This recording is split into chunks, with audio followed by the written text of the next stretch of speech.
ऐसे भक्तों में ही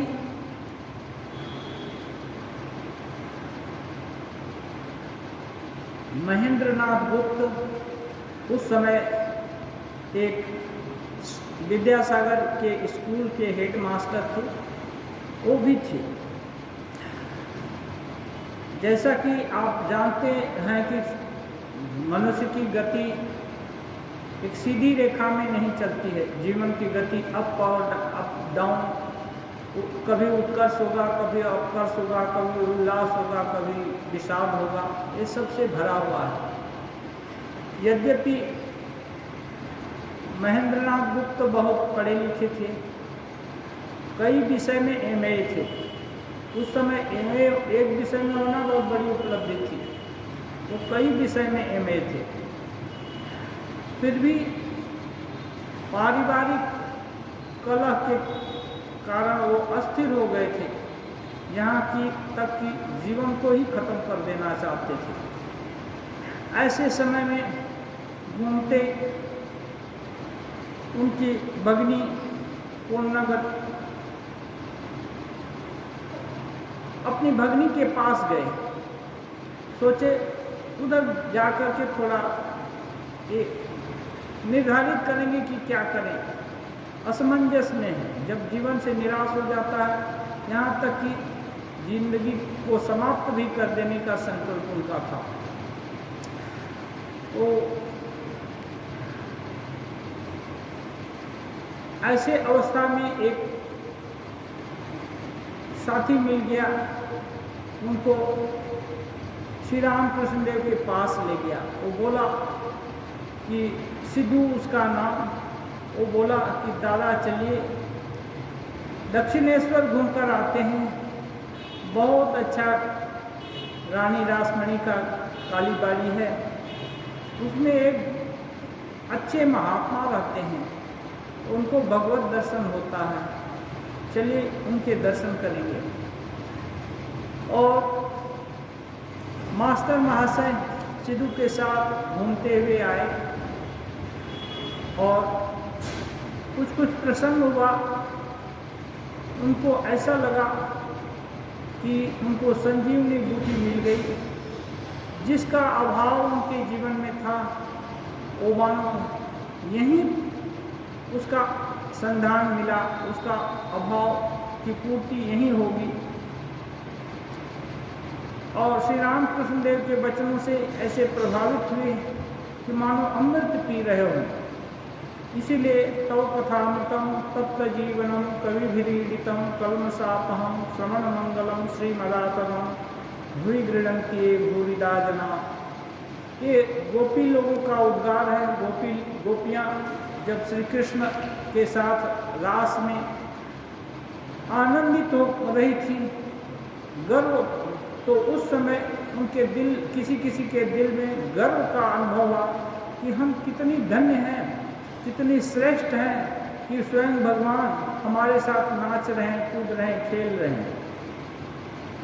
साधक के जीवन में ये नहीं होना चाहिए, क्योंकि भगवान से ही ओतप्रोत सभी कुछ है। हम श्रेष्ठ हैं और दूसरे निकृष्ट हैं, ये सोचना साधक का बड़प्पन नहीं है।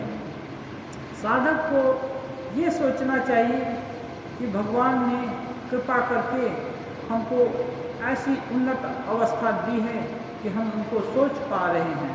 अन्य विचारे भी किसी प्रकार से इस अच्छी सोच को ग्रहण करें तो उनका भी कल्याण हो। इसलिए उनके प्रति दया की भावना होनी चाहिए, सहानुभूति होनी चाहिए, न कि अपने गौरव अनुभव करना चाहिए और उनको निकृष्ट जानना चाहिए।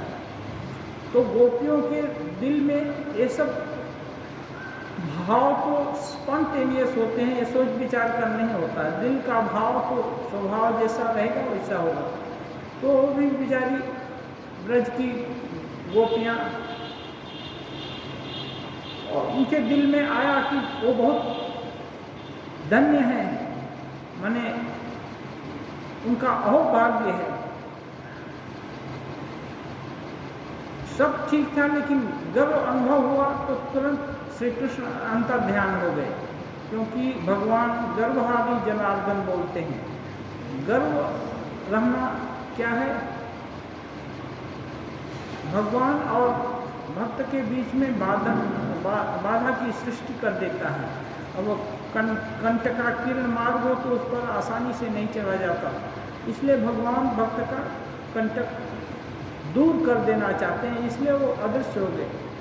अदृश्य हो गए तो थोड़ी देर तक तो इनका अभिमान रहा कि हम बहुत अच्छी हैं। थोड़े ही देर में इनको पता चल गया कि नहीं, ये थोड़ी भूल हो गई, और भूल हो गई तो जहाँ तहाँ जत्र तत्र खोजने लगे, कृष्ण नहीं मिलते हैं तो बहुत वेदना हुई, क्योंकि वो लोग जानती हैं कि ये कृष्ण और कुछ नहीं, आत्मा राम है, उनकी ही आत्मा है, भगवान सच्चिदानंद है। इसलिए वो लोग व्याकुल हो गए। व्याकुल होकर जहाँ तहाँ पेड़ों से, झाड़ियों से पूछने लगी, सबसे कहाँ है कृष्ण, और आपस में रोने लगी, बहुत व्यथित हो गई। तब उस समय एक किसी गोपी का ये उद्गार था कि तुम्हारी बातें सुनने को बहुत अच्छी लगती हैं, जो दुखी लोग हैं वो यदि सुने तो उनका जीवन है ना एकदम मधुमय हो जाएगा। हाँ, ये तब तक जिनका जीवन है सांसारिक तापों से, उसके लिए तव कथामृतम तप्त जीवन कवि भी ईलितम, ऐसा कवियों ने वर्णन किया है। और तुम्हारी कथा का जो गुणगान करते हैं वे लोग ही भूतल में मानो अधिक दान देने वाले हैं। दान देने का फल होता है, दान देते हैं कोई चीज़ तो थोड़ा देंगे और उसका रिटर्न बहुत मिलता है। जैसे यज्ञ में 4 चम्मच घी की आहुति हुई तो देवता लोग उसका बहुत गुना, हजारों गुना रिटर्न करते हैं। कैसे? अच्छी अनुकूल परिस्थिति देकर, अच्छा क्लाइमेट बनाकर, अच्छा वातावरण बनाकर वो लोग देवता लोग रिटर्न देते हैं। ये वैदिक परंपरा में था कि परस्परम भावयंता इसको बोलते हैं, एक दूसरे के लिए देवता लोग मनुष्य के को अनुकूल परिस्थिति देते हैं और मनुष्य लोग उनके लिए, देवता लोगों के लिए यज्ञ आदि करते थे। तो ये दुखी हो गई गोपियाँ। तो यही दुख मास्टर महाशय के भी जीवन में था, क्योंकि सामान्य जो हम लोग सबका जीवन है यदा कदा ही एकदम सही होता है, या एक दो आदमी के ही जीवन में मैंने बचपन से लेकर अंतिम समय तक सुख हो। दुख तो आता ही है घूम फिर कर, विभिन्न प्रकार का दुख, एक ही प्रकार का दुख सबके अंदर नहीं आएगा। तो ये मास्टर महाशय को लगा कि श्री रामकृष्ण देव की बातें अमृतमय हैं, ये लिखने लगी। और इस श्री रामकृष्ण तो अंतर्यामी हैं, उनको भी मालूम हो गया कि ये लिखते हैं। तो कभी कभी पूछते भी थे श्री रामकृष्ण, अच्छा बताओ तो उस दिन हम इस विषय में क्या बोले थे। तो मास्टर महाशय की मेमोरी पावर भी बढ़ जाती, हाँ वो बताते ऐसा ऐसा, हाँ ऐसा ऐसा बताए हैं। तो ये मास्टर महाशय के कारण हम लोग एक पढ़ पा रहे हैं, देख पा रहे हैं। तो इस एक प्रसंग था, सींती के ब्राह्म समाज में भक्तों के साथ श्री रामकृष्ण देव वार्तालाप कर रहे हैं। उसमें एक आचार्य जी हैं, वो कुछ प्रश्न किए हैं, उनके उत्तर में श्री रामकृष्ण बोल रहे हैं, मैंने विद्यासागर से कहा था सब चीज़ें उच्छिष्ट हो गई हैं, परंतु ब्रह्म उच्छिष्ट नहीं हुआ है। अर्थात ब्रह्म क्या है कोई मुख से नहीं कह सका। मुख से बोलने की चीज उच्छिष्ट हो जाती है। अब मास्टर महाशय कहते हैं विद्यासागर विद्वान हैं, यह सुनकर बहुत खुश हुए थे। श्री रामकृष्ण बोले थे, विद्यासागर के यहाँ गए थे श्री रामकृष्ण देखने के लिए, जो भी उस समय अच्छा साधक या अच्छे लोग होते थे, श्री रामकृष्ण देव उनके पास जाते थे और उद्देश्य ये था कि उसकी शक्ति को धीरे से जगा देंगे, कुछ एक करके। तो उनके साथ बहुत बात हुई। उसमें एक बात हुई, श्री रामकृष्ण देव बोलते कि ब्रह्म क्या चीज़ है ये बोला नहीं जा सकता, अब तक किसी ने बताया नहीं है, इसलिए वो उच्छिष्ट नहीं हुआ है, और बाकी चीज़ें सब बोल दी गई हैं, इसलिए उच्छिष्ट हो गई हैं। ये सुन करके विद्यासागर महाशय बहुत खुश हुए, क्योंकि विद्वान आदमी भी थे। ऐसी सरल व्याख्या श्री रामकृष्ण करते हैं। सुना है, एक सुनी हुई बात बोल रहे हैं, केदार के उस तरफ बर्फ से ढका पहाड़ है, केदारनाथ है ना, केदारनाथ बद्रीनाथ, तो उसके उस पार बर्फीली पहाड़ियाँ तो हैं ही। अधिक ऊंचाई पर उठने से फिर लौटना नहीं होता। जैसे युधिष्ठिर आदि ये लोग स्वर्गारोहण को गए तो उधर ही उनका शरीर छूट गया था। कहते हैं जो लोग यह जानने के लिए गए कि अधिक ऊंचाई पर क्या है तथा वहां जाने पर कैसी स्थिति होती है, उन्होंने फिर लौटकर खबर नहीं दी। ऐसा सुना हुआ चीज़ है। ये सिमिली उदाहरण दे रहे हैं। उदाहरण ये है कि उनका दर्शन होने पर मनुष्य आनंद से विह्वल हो जाता है, चुप हो जाता है। फिर खबर कौन देगा, समझाएगा कौन? उनका माने भगवान का, ईश्वर का, ब्रह्म तत्व का यदि दर्शन हो जाए तो फिर मनुष्य आनंद से विह्वल हो जाता है। इतना आनंद आएगा जैसे अपने लोगों को देख करके आनंद आ जाता है, गले लगते हैं, बहुत हंसते, बहुत तरह के हाव भाव दिखाते हैं। और भगवान तो अपने से भी अपने हैं, जन्म जन्म के अपने हैं, और उनके साथ तो शाश्वत संबंध है, लेकिन हम लोग माया के कारण उनको भूल गए हैं। तो जब उनका दर्शन होता है तो आनंद, असीम आनंद की प्राप्ति होती है। मैंने उस समय आदमी आनंद में मानो डूब जाता है। तो उस समय जब इतना आनंद है तो छोटी बात कि उस आनंद को शेयर करना कि आदि बहुत आनंद है कि इसको बताने जाने का फुर्सत नहीं है, होश ही नहीं रहता अधिकांश लोगों को। तो बोलते हैं फिर लौट कर कौन बताएगा, उस स्टेज से कौन नीचे आकर के बताएगा कि देखो यहाँ बहुत आनंद है। अब इसी चीज़ को दूसरे उदाहरण से बता रहे हैं। कहते हैं राज दरबार होता है कि कई जगह राज दरबार आगे होता था, तो उसमें बहुत सारे दरवाजे पार करने होंगे, उसके बाद राजा रहेगा। राजा पहले दरवाजे पर नहीं बैठेगा। तो कहते हैं 7 फाटकों के परे राजा है, प्रत्येक फाटक पर एक एक महाऐश्वर्यवान पुरुष बैठे हैं। प्रत्येक फाटक में शिष्य पूछ रहा है क्या यही राजा है? एक गुरु एक चेला को ले गए साथ में कि चलो राजा से मिल आते हैं। तो शिष्य एक बढ़िया ऐश्वर्यवान आदमी जो अच्छा से सज धज कर उसका ठाट बाट से है बैठा हुआ, तो शिष्य पूछता है यही राजा है क्या? गुरु भी कह रहे हैं नहीं, गुरु कह देते हैं नहीं ये राजा नहीं है। इसको बोलते हैं नेति, ये नहीं है। फिर आगे जाता है, लड़का पूछता है कि ये राजा है क्या? गुरु बोलते हैं नहीं। ऐसे करके 6वें तक गया। ऐश्वर्य जो भी उधर बैठा है उसका शान शौकत बड़ा है, माने एक जो बैठे हुए बीच में के लोग हैं वो उच्च से उच्चतर पद वाले हैं, तो उनके पास जो ठाट बाट है वो अधिक से अधिक है। हर बार शिष्य पूछता है क्या यही राजा है? हर बार गुरुजी ना बोलता है। तो अब श्री रामकृष्ण देव बोलते हैं 7वें फाटक पर जाकर जो कुछ देखा एकदम अवाक रह गए। माने जहाँ राजा है वहाँ जब चला गया तो जो देखा इतना ऐश्वर्य, ऐश्वर्य की सीमा नहीं, एकदम अवाक हो गया। अब नहीं गुरु जी से पूछता है कि क्या यही राजा है। आनंद से विह्वल हो गए। फिर यह पूछना न पड़ा कि क्या यही राजा है।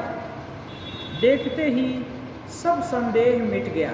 ऐसे ही भगवत दर्शन होने पर सब संदेह मिट जाता है। बंगला में एक गाना है, संशय जतो आजि तिरोहित। जितना संशय था वो सब आज खत्म हो गया। इसमें है, उपनिषद में है, विद्यते हृदय ग्रंथिश्चिद्यन्ते सर्व संशया क्षीयन्ते च अस्य कर्माणि तस्मिन् दृष्टे परावरे। भगवत दर्शन होने से, परावर ब्रह्म का दर्शन होने से, उसका ज्ञान होने से हृदय की गांठें कट जाती हैं। विद्यते हृदय ग्रंथिश्चिद्यन्ते सर्व संशया, जितने भी संशय हैं सबका छेदन हो जाता है। क्षीयन्ते च अस्य कर्माणि, और इसका ये काम करना है, एक कर्तव्य शेष रह गया है, इसको नहीं किए, उसको नहीं किए, ये सब दूर हो जाता है। इसका कोई भी कर्तव्य शेष नहीं रहता। सभी कर्तव्यों की समाप्ति, परिसमाप्ति हो जाती है उस पर ब्रह्म को देखने से, के दर्शन पर। तो ये कहते हैं श्री रामकृष्ण देव के सभी संदेह देखते ही मिट जाता है। आचार्य कह रहे हैं, जो प्रश्न किए थे वो कह रहे हैं, जी हाँ, वेदांत में इस प्रकार सब लिखा है। श्री रामकृष्ण, जब वे सृष्टि स्थिति प्रलय करते हैं तब हम उन्हें सगुण ब्रह्म आद्या शक्ति कहते हैं। भगवान के बहुत काम हैं। एक तो है निर्गुण ब्रह्म, कुछ नहीं करते, एकदम निर्लिप्त है, सबके स्ट्रेटम, उसको अंग्रेजी में स्ट्रेटम बोलते हैं। उनके आधार, उनके कारण ही सभी सत्तावान हैं। भगवान न हो, ब्रह्म शक्ति न हो तो किसी की कोई सत्ता नहीं होगी। वो हैं बोल करके सभी सत्तावान हैं। एक तो ये है। दूसरा, फिर तब ये सब कुछ नहीं करते। बिनु पग चल ही सुन ही बिनु काना, बिनु कर कर्म कर ही विधि नाना, बिनु वाणी वक्ता बड़ जोगी, आनंद रहित सकल रस भोगी। ये सब उनके जो निर्गुण ब्रह्म है, उनका विशेषण बताते हैं। बिनु वाणी वक्ता बड़ जोगी, उनका वाणी नहीं है लेकिन बहुत बड़े वक्ता हैं। और आँख नहीं है लेकिन सब कुछ देखते हैं, कान नहीं है लेकिन सब कुछ सुनते हैं, हाथ नहीं है लेकिन सब कुछ करते हैं। ये सब विशेषण उनका बताते हैं। और इसको बोलते हैं लक्ष्यार्थ रूप से बोलना। लक्ष्य माने कह रहे हैं कुछ लेकिन लक्ष्य है दूसरा जगह। तो ऐसे करके ब्रह्म का निरूपण करते हैं। तो लेकिन ये जो सृष्टि हो रही है वो क्या है? तो श्री रामकृष्ण देव बोलते हैं सगुण ब्रह्म। सगुण ब्रह्म को, जिससे कि सृष्टि स्थिति ये सब होता है, उसको आद्या शक्ति बोलते हैं। बोलने का कई तरीका है। सगुण ब्रह्म बोलिए, श्री रामकृष्ण देव बोलते हैं तंत्र में उन्हें आद्या शक्ति कहते हैं। जब वे तीनों गुणों से अतीत हैं तब उन्हें निर्गुण ब्रह्म, वाक्य मन के अतीत पर ब्रह्म कहा जाता है। जब गुणों से ऊपर हैं तब उनको पर ब्रह्म कहा जाता है। अब जब सृष्टि स्थिति प्रलय कर रहे हैं तब उनको आद्या शक्ति कहते हैं। मनुष्य उनकी माया में पड़कर अपने स्वरूप को भूल जाता है। आद्या शक्ति की माया, आद्या शक्ति कैसे काम करती है? माया से काम करती है। बहुत माया जाल फैला कर रखा है। फिर कोई प्रश्न करे कि माया क्यों फैलाया जानबूझकर ऐसा? तो खेला करना होता है तो किसी को राजा बनना पड़ता है, किसी को चोर बनना पड़ता है, कोई को सिपाही बनना पड़ता है। विभिन्न पात्र नहीं बनने से खेला नहीं होता है। ऐसे ही जब आद्या शक्ति सृष्टि की है तो ये एक तरह से उनका खेला ही है। तो वो बहुत तरह के ये जो है माया फैलाती हैं, माया के कारण उनकी सृष्टि रची जाती है। इस बात को मनुष्य उनकी माया में पड़कर अपने स्वरूप को भूल जाता है। इस बात को भूल जाता है कि वह अपने पिता के अनंत ऐश्वर्य का अधिकारी है। पिता मीन्स वही परब्रह्म, अनंत ऐश्वर्य उनका है। मनुष्य ये भूल जाता है कि उसका अधिकारी हम हैं। वो अपने को लिमिटेड समझने लगता है, संकुचित समझने लगता है। श्री राम कृष्ण कहते हैं उनकी माया त्रिगुणमयी है। त्रिगुण माने सत्व, रज और तम। सत्व क्या है? जिससे ज्ञान होगा। रज क्या है? जिससे कर्म होगा। और तम क्या है? जिससे आलस्य आलस्य अज्ञान बढ़ेगा। तो ये तीनों गुण डाकू हैं। श्री राम कृष्ण बोलते हैं ये सत्व, रज, तम जो है ये तीनों गुण मानो डकैत हैं, सब कुछ हर लेते हैं, हमारे स्वरूप को भुला देते हैं। सत्व, रज, तम तीन गुण हैं। इनमें से केवल सत्व गुण ही ईश्वर का रास्ता बताता है, परंतु ईश्वर के पास सत्व गुण भी नहीं ले जाता। अब इसका इस चीज़ को एक सहज भाव से श्री रामकृष्ण देव बताते हैं। एक कहानी ये है, एक धनी आदमी जंगल के बीच से जा रहा था। ऐसे समय 3 डाकुओं ने आकर उसे घेर लिया और उसका सब कुछ छीन लिया। सब कुछ छीन कर एक डाकू ने कहा, अब इसे रख कर क्या करोगे? इसे मार डालो। उसका सब सामान था छीन लिया धनी आदमी का, और एक डाकू बोलता है अब इसको रखने का क्या जरूरत, कहीं जाकर कुछ बता न दे या कुछ कर दे, इसलिए इसको मार डालो। ऐसा कहकर उसे काटने गया, उसको तलवार से काट ही देगा। तब तक दूसरा डाकू बोला जान से मत मारो। उसका सब कुछ ले ही लिया, अब इसको जान से मारने का क्या जरूरत, जान से मत मारो। हाथ पर बांध कर इसे यहीं पर छोड़ दिया जाए। हाथ पैर इसका बांध देते हैं, तब ये दौड़ कर जाकर किसी को खबर नहीं देगा, तब तक हम लोग दूर चले जाएंगे। फिर ये जिसको बोलता है बोलने को कोई फर्क नहीं पड़ता। हाथ पैर बांध कर इसे यहीं छोड़ दिया जाए, तो फिर यह पुलिस को खबर नहीं दे सकेगा। यह कहकर उसे बांधकर डाकू लोग कहीं छोड़कर चले गए।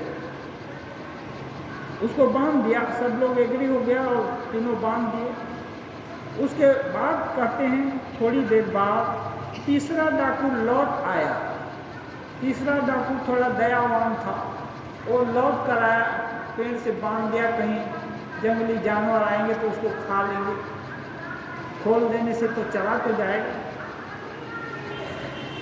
आकर बोला खेद है, माने मुझको दुख है कि तुम्हारा सब लूट भी हम लोग लूट भी लिए और तुमको बांध भी दिए, इसका हमको दुख है। वो बोल रहा है तुमको बहुत कष्ट हुआ ना, मैं तुम्हारा बंधन खोले देता हूँ, मैं तुम्हारा बंधन खोल देता हूँ।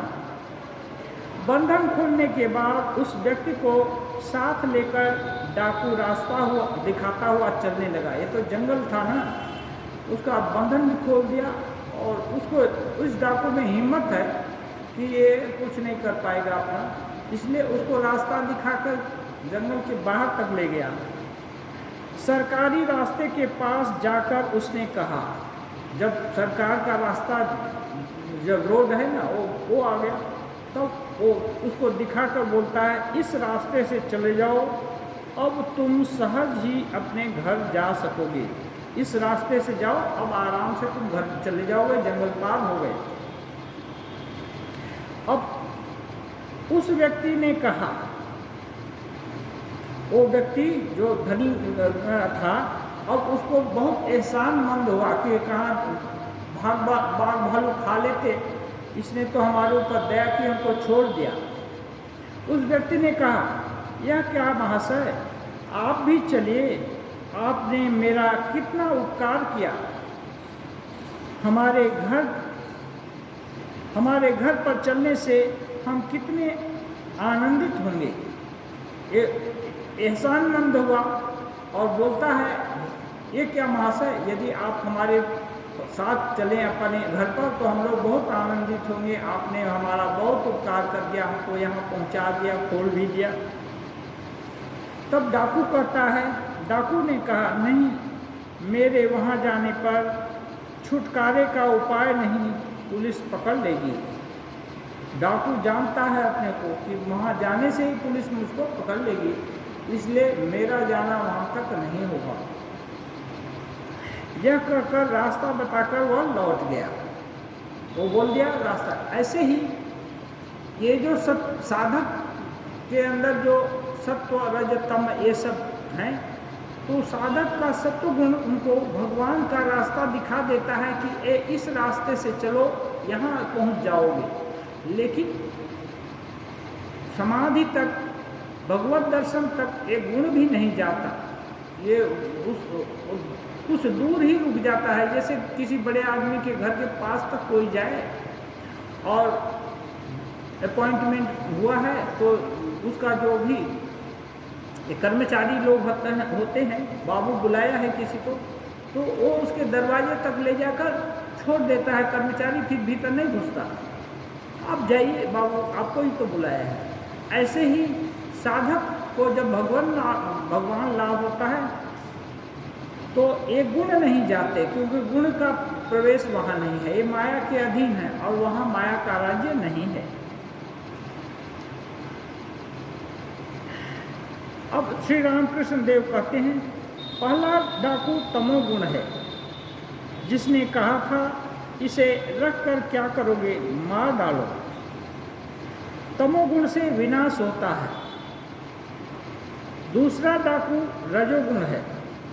रजोगुण से मनुष्य संसार में आबद्ध होता है। रजोगुण जिसका प्रबल है वो संसार में बंधता है, अनेक कार्यों में जकड़ जाता है, बहुत सारा काम फैला देगा, उसमें जकड़ जाता है। रजोगुण ईश्वर को भुला देता है। ईश्वर नामक कोई वस्तु है, चीज़ है जो कि जिंदगी में पाना चाहिए, उसके लिए प्रयास करना चाहिए, ये भूल जाता है रजोगुण से। ये करना है, वो करना है, यही सब प्लानिंग करके जिंदगी खत्म कर देता है। सत्वगुण ही केवल ईश्वर का रास्ता बताता है। दया, सत्वगुण का ये बता रहे हैं प्रकाश कैसे होता है। सत्वगुण में दया का भाव है। दया, धर्म, भक्ति, यह सब सत्वगुण से उत्पन्न होते हैं, जिसके अंदर दूसरे के दुख को देखकर उसमें दया आती है और धर्म कर्म में प्रवृत्ति होती है। भक्ति भगवान के प्रति भक्ति है। भक्ति का मतलब क्या है? साधारणतः लोग भक्ति का कुछ फूल माला चढ़ा दिए, चंदन अंदर लगा दिए या लगा लिए, इसी को भक्ति नहीं करते हैं। ये उसका एक तो ये है, भक्ति का मतलब सतु जो एक नारद भक्ति सूत्र है, उसमें बोलते हैं अनिर्वचनीय सातु अनिर्वचनीय प्रेम स्वरूपा। ये जो भक्ति है ना, अनिर्वचनीय प्रेम है। अनिर्वचनीय माने उसको बोला नहीं जा सकता। जैसे किसी का अपना आदमी के साथ अपने आदमी का जो ये होता है, जैसे पति पत्नी का रिलेशन हो, दूर हैं लेकिन सात्विक भाव से जुड़े हुए हैं ऐसा। और जैसे बच्चे का माँ के प्रति स्नेह होता है, माँ कहीं भी रहती है, बच्चे के तरफ उसका नज़र हर समय कुछ रहता ही है। तो ये सब स्नेह का जो पवित्र रूप है, स्वरूप है, उसी को भक्ति कहते हैं। और ये किसके लिए होते हैं? भगवान के प्रति होता है, अपने स्वरूप के प्रति होता है। अपने स्वरूप के प्रति जो प्रेम है, जो खिंचाव है, आकर्षण है, उसी को भक्ति कहते हैं। तो ये भक्ति भी, ये सब सत्वगुण से उत्पन्न होता है। सत्वगुण मानो अंतिम सीढ़ी है, अंतिम सीढ़ी के बाद अब सीढ़ी नहीं है, अब छत आ जाएगा, उसके बाद ही छत है। मनुष्य का धाम है पर ब्रह्म, जो अंतिम अपना घर है ना, अंतिम उपलब्धि है, क्या है? पर ब्रह्म है। पर ब्रह्म वही है अंतिम उपलब्धि अपनी। तो वहाँ तक जाने के लिए ये सब सीढ़ियाँ एक क्या है? माइलस्टोन है। वहाँ पहुँच गए पर ब्रह्म तक, फिर सीढ़ियों का जरूरत नहीं रह जाता। तो ये जो सत्व गुण है, सत्वगुण ही असली सीढ़ी तक पहुँचाता है, अंतिम सीढ़ी तक। त्रिगुणातीत न होने पर ब्रह्म ज्ञान नहीं होता। त्रिगुणातीत माने 3 गुण हैं, सत्व जो कि धर्म, भक्ति और ये दया, ये सब होता है। जब भगवान का सानिध्य होगा उस समय कौन किसके ऊपर दया दिखाएगा? वो सब भाव भूल जाता है, वो सब थोड़ा नीचे स्तर पर होता है। जब भगवत दर्शन होता है तो और भगवान और खुद के बीच में जो अंतर है वो खत्म हो जाता है। फिर जब अंतर खत्म हो गया तो फिर कौन किसको दया दिखाएगा, कौन किसको धर्म का मार्ग दिखाएगा, तो वो सब चला जाता है। इसलिए त्रिगुणातीत अवस्था का मतलब सत्व, रज, तम, ये सभी के ऊपर उठ गया है, और उठ गया है उस समय ब्रह्म ज्ञान होगा। श्री रामकृष्ण देव ये सब स्टेज पार कर चुके हैं, इसलिए वो फर्स्ट हैंड रिपोर्ट दे रहे हैं कि ऐसे ऐसे होता है। और ब्रह्म ज्ञान की अवस्था वो पहले ही बोले हैं, तो वो उच्छिष्ट नहीं हुए ब्रह्म, इसलिए उनके विषय को सीधे से बोला नहीं जा सकता कि ऐसा ही है ब्रह्म।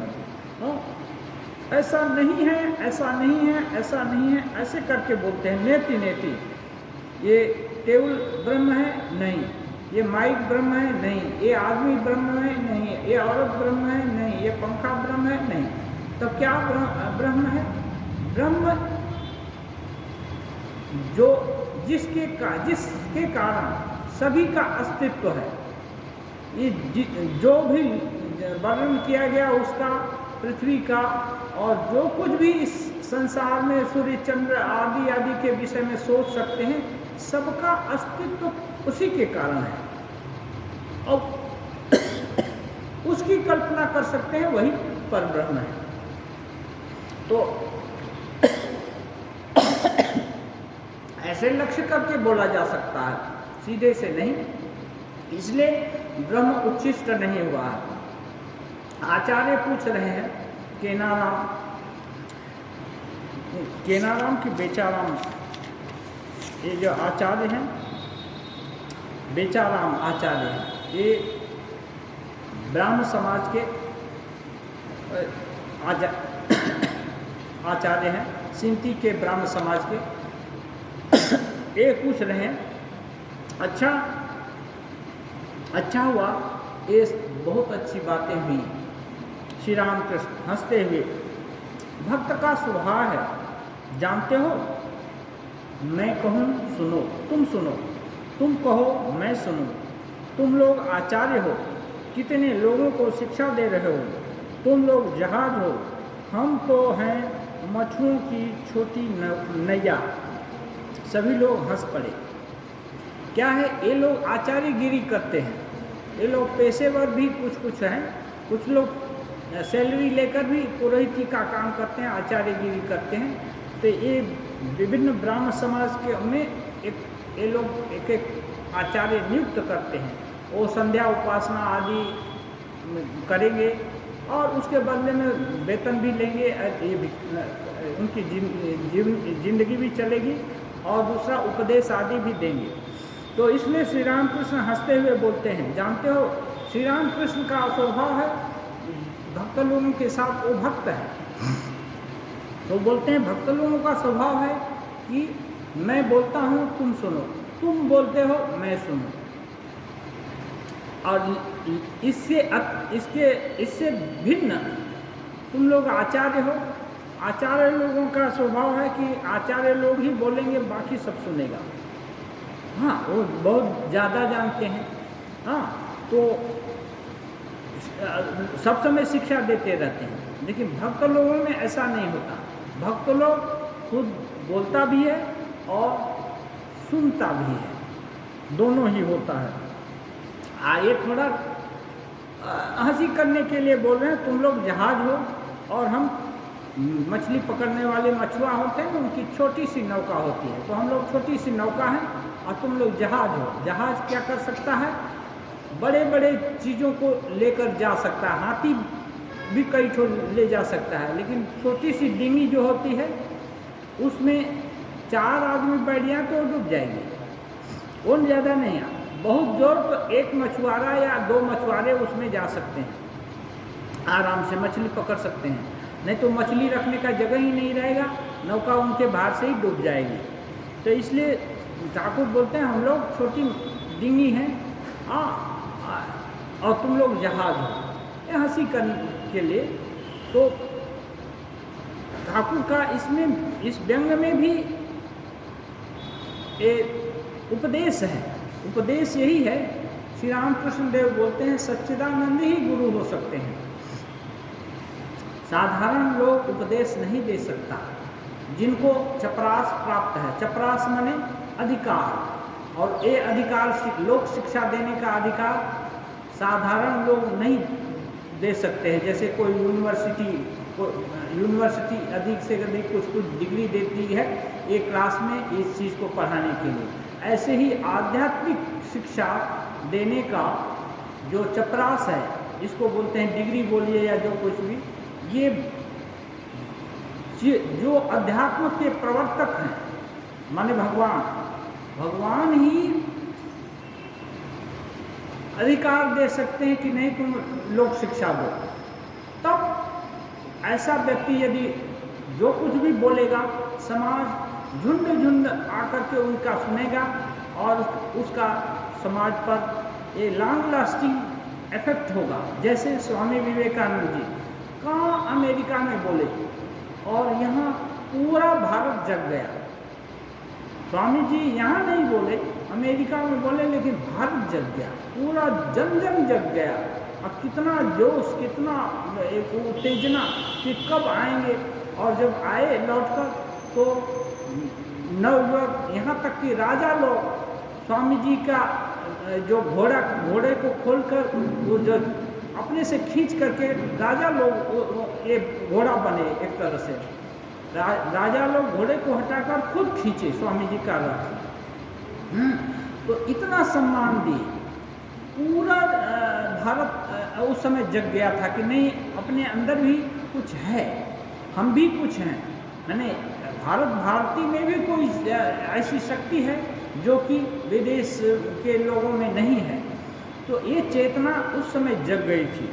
तो ये क्या है, इस चेतना को यदि जगाया जाए तो क्या है, ये अभिमान नहीं हो सकता कि हम आचार्यगिरी कर रहे हैं। सबके अंदर वो शक्ति है और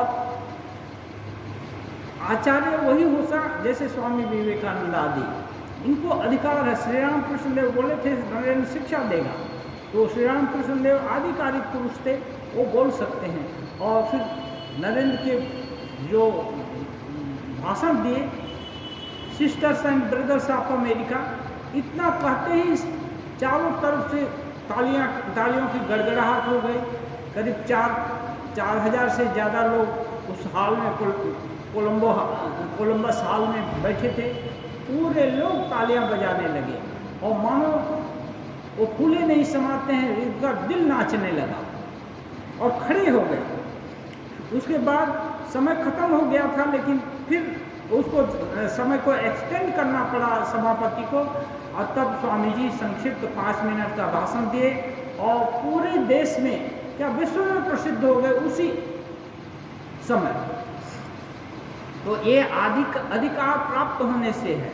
लेकिन अधिकार प्राप्त यदि नहीं है तो क्या होता है, तब गड़बड़ी होती है, अभिमान होता है। अभिमान के कारण जो साधक अच्छी उन्नति कर रहा था, वो उन्नति के बदले वो सम्मान या ये सब जो दल बनाने में उसका समय चला जाएगा और फिर असली रास्ते से भटक जाता है। असली रास्ते से भटकने का भय रहता है। इसलिए श्री रामकृष्ण देव सतर्क करते हैं कि सच्चिदानंद ही गुरु हो सकते हैं। तो ये भी प्रश्न कर सकते हैं, अभी हम लोग जो पाठ करते हैं या कुछ बोलते हैं या हम क्या करें? हाँ, तब क्या ऐसे लोग यदि न मिलें आधिकारिक पुरुष लोग, तो हम लोग क्या पाठ न करें, सुने नहीं? तो इसके विषय में हमारा कहना है कि जैसे छोटे बच्चे हैं, छोटे बच्चों को छोटे क्लास में LKG में सिखाया जाए क माने कौवा। अब उस टीचर का भी ज़रूरत है। क माने कौवा होता नहीं है, लेकिन यदि बच्चा को ऐसा नहीं बताया जाएगा, कुछ पिक्चर वगैरह देते हैं और कुछ जो आसपास में जो चीज़ें रहती हैं वो सब दिखाते हैं, तो उसके देखने से उसकी परिचिति बढ़ती है। धीरे धीरे करके वर्ण परिचय हो जाता है बच्चे का, और यही अच्छा वर्ण परिचय ही जाकर के आगे उसको ऊंची ऊंची कक्षाओं में सफलता लाता है। तो कोई भी शिक्षा वो बेकार नहीं है, या शिक्षक के द्वारा दी गई हो या बच्चे के द्वारा ली गई हो। इसलिए हम लोग को प्रयास करना चाहिए, कहीं से भी अच्छी चीज़ सुनने को मिले तो उसको ग्रहण करना है, और उसको किसी को बोले, यदि लोग सुने उसकी प्रशंसा करें तो अभिमान से भूल भी नहीं जाना है, क्योंकि ये ब्रह्म ज्ञान की अवस्था नहीं है। जब तक स्वामी जी बोले हैं उठो जागो और लक्ष्य प्राप्ति तक मत रुको, जब तक लक्ष्य प्राप्त नहीं होता तब तक मत रुको। ये छोटी मोटी 10 लोग वाहवाही कर दिए या 1000 लोग कर दिए और उससे सोचे कि नहीं हम कुछ बहुत बड़े आदमी हो गए, ऐसा कुछ नहीं है।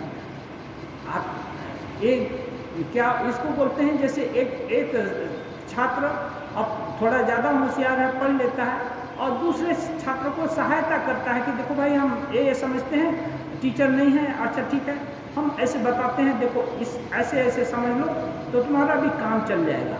ऐसे भी मैंने शिक्षा दी जा सकती है और ली जा सकती है। हाँ, कहने का मतलब जैसे भी शिक्षा ली जाए या दी जाए, अभिमान नहीं आना चाहिए। इसीलिए शास्त्रों में हर चीज़ बताया गया है, और उसी को बोलते हैं सह नाववतु सह नवधुनक्तु सह वीर्यं करवावहै तेजस्वी नावधि उत्तमस्तु नाविद्विषावहै। शिष्य और गुरु दोनों ही प्रार्थना करते हैं कि हम दोनों साथ हमारा दोनों का कल्याण करिए, हमारा रक्षा करिए, हमारा पालन करिए, हम एक दूसरे के प्रति द्वेष न करें, और हम दोनों का पढ़ा हुआ ये हर समय उत्तरोत्तर बढ़ता रहे, इसमें ह्रास न आए। हाँ, श्री रामकृष्ण देव कहते हैं यावत बाची तावत सीखी, मैंने जब तक बचा रहूँगा तब तक सीखूँगा। इसलिए स्वाध्यायान माँ प्रमद, स्वाध्याय से कभी नहीं ये होना चाहिए कि नहीं हम तो बहुत पढ़ लिख लिए अब और पढ़ने की कोई ज़रूरत नहीं है, ऐसा भाव कभी नहीं होना चाहिए। हाँ, जहाँ हो गया कि अब हम बहुत पढ़ लिए, बहुत समझदार हो गए, वहीं से अब दिन प्रतिदिन ये होगा क्या, अवनति होगी, अब उन्नति का रास्ता बंद हो जाएगा। लेकिन साधक यदि जानने का इच्छुक रहे और सतत प्रयासशील रहे तो धीरे धीरे करके जितने भी छोटे मोटे अंतराय हैं साधना के, वो सब धीरे धीरे दूर हो जाएंगे, और तब साधना ही अच्छी लगेगी। इसके बिना किए इसका अनुष्ठान बिना किए वो अच्छा नहीं लगेगा। तब समझ लेना चाहिए कि नहीं ये अभी कुछ उन्नति हुई है। तो इसके लिए श्री रामकृष्ण देव बहुत तरह का चीज़, इवन सांसारिक जो समस्या का हल भी यदि खोजें तो वचनामृत में है। विवेकानंद जी और रामकृष्ण देव के चेला माँ शारदा की जीवनी में है। इसलिए पढ़ने का ज़रूरत है और दिल खोलकर पढ़ने का ज़रूरत है कि जो भी अपने ज़रूरत की चीज़ है हमारे अंदर आने। और बाकी चीज़ जो समझ में नहीं आती या बहुत कठिन मालूम होती है, फॉर द टाइम बिंग उसको छोड़ देना ही अच्छा है। और यदि उत्सुकता है, जानने की इच्छा है, तो जो जानता है उसको उससे पूछना है, डिस्कशन करना है। और यदि प्रश्न प्रतिप्रश्न हो तब वो वस्तु और अच्छा से समझ में आ जाती है। तो आज यहीं रहने देते हैं। ओम निरंजनम नित्यम अनंतरूपम हत्तारकम पावित विग्रहम वै ईशावतारं परमेशमेज्यं तं रामकृष्णं शिरसा नमामि। शरणं रामकृष्ण शरणं रामकृष्ण शरणं शरणे रामकृष्ण शरणं रामकृष्ण शरणं रामकृष्ण शरणं शरणे पाहि केवलं कृपाहि केवलं कृपाहि केवलं शरणे प्रभु कृपाहि केवलं कृपाहि केवलं कृपाहि केवलं शरणे। जय जय राम कृष्ण शरणं राम कृष्ण शरणं राम कृष्ण शरणं शरणे। शरणागतहं शरणागतहं शरणागतहं शरणे प्रभु शरणागतहं शरणागतहं शरणा